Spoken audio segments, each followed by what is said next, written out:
Brain के बिना nervous system अधूरा है। तो चलिए पढ़ते हैं इस मार्वेलस ऑर्गन को। पिछले वीडियो में मैंने nerves, conduction of electrical impulse through nerves, इन सारे टॉपिक्स को कवर किया था। सबसे पहले नर्वस सिस्टम के दो ब्रॉड क्लासिफिकेशन होते हैं, central nervous system and peripheral nervous system. Central nervous system जो सेंटर में लाई करता है, इधर ब्रेन, और ब्रेन एक बोनी केज में इंक्लोज होता है, दैट्स कॉल्ड क्रेनियम। ब्रेन और ब्रेन से निकलने वाले नर्व्स ये सब सीएनएस में आएंगे, और इधर वर्टिब्रल कॉलम में इंक्लोज्ड स्पाइनल कॉर्ड और उससे निकलने वाले नर्व्स छोटे छोटे, ये सब आते हैं सेंट्रल नर्वस सिस्टम में। और जो बॉडी के पेरिफेरी में होते हैं, मतलब साइड में, दैट्स पेरिफेरल नर्वस सिस्टम। तो पेरिफेरल नर्वस सिस्टम में बाकी सारे नर्व्स आ जाएंगे। Peripheral nervous system is further classified into two divisions, somatic nervous system that are under our control and autonomous nervous system that are not under our control. So in central nervous system, our first important part is brain. Brain is encased in a bony case called cranium, और brain तीन membrane से protected होता है, which we call meninges. Meninges के बीच में एक gap होता है और उस गैप में भरा रहता है cerebrospinal fluid, which fluid protects the brain from mechanical shocks and injury. Brain जो होता है उसको ऊपर से देखा जाए तो वो ग्रे कलर का दिखता है, और अगर अंदर से देखो, वैसे तो देख पाओगे नहीं, अंदर से देखने पे वो व्हाइट कलर का दिखता है। तो कैसे ब्रेन में होता है, ब्रेन का स्ट्रक्चर कि ऊपर साइड जो लेयर होता है उसमें सारे न्यूरॉन्स का सेल बॉडी रहता है, और सेल बॉडी तो ग्रे कलर का होता है, इसीलिए वो ग्रे दिखता है, and we call it grey matter. और जो अंदर साइड का ब्रेन होता है वहां पे एक्सॉन होता है, और एक्सॉन के ऊपर माइलिन शीथ होता है, that makes it glistening white. तो इसीलिए ब्रेन में ग्रे मैटर और व्हाइट मैटर को अगर कैटेगराइज करें तो तीन पार्ट्स में बांटा जा सकता है। Front brain that covers a major portion, mid brain and hind brain. Front brain में आता है सेरिब्रम और डाइंसेफेलन। डाइंसेफेलन में आता है थैलेमस और हाइपोथैलेमस। तो व्हाट इज सेरिब्रम?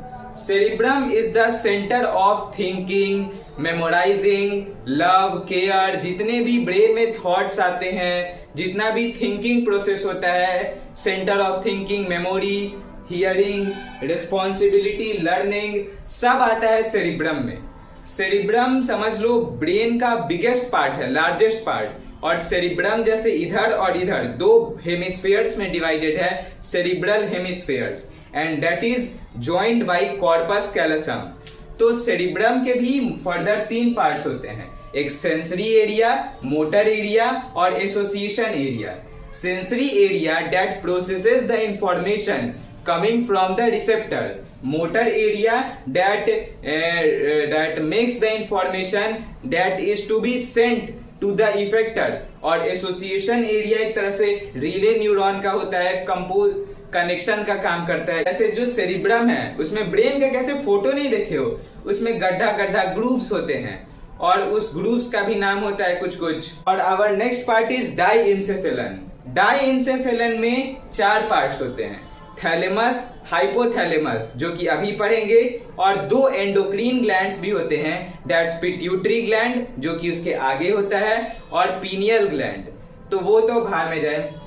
थैलेमस और हाइपोथैलेमस क्या होता है? Recognizes sensory impulses of heat, cold, pain, light and pressure.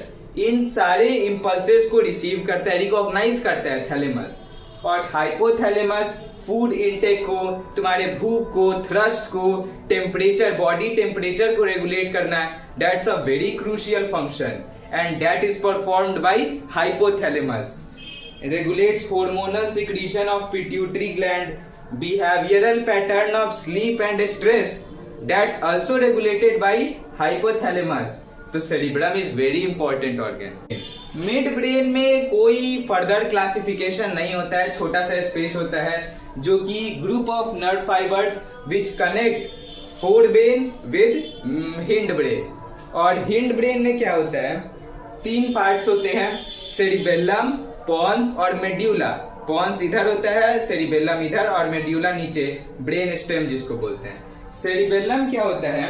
Second largest part which is found at rear back side of cerebrum and it controls and coordinates the movement of voluntary actions. जो हम लोग muscular activity करते हैं, जैसे walking in a straight line, हम जितने भी voluntary movements कर रहे हैं, मस्कुलर मूवमेंट कर रहे हैं, दैट्स रेगुलेटेड बाय सेरिबेलम।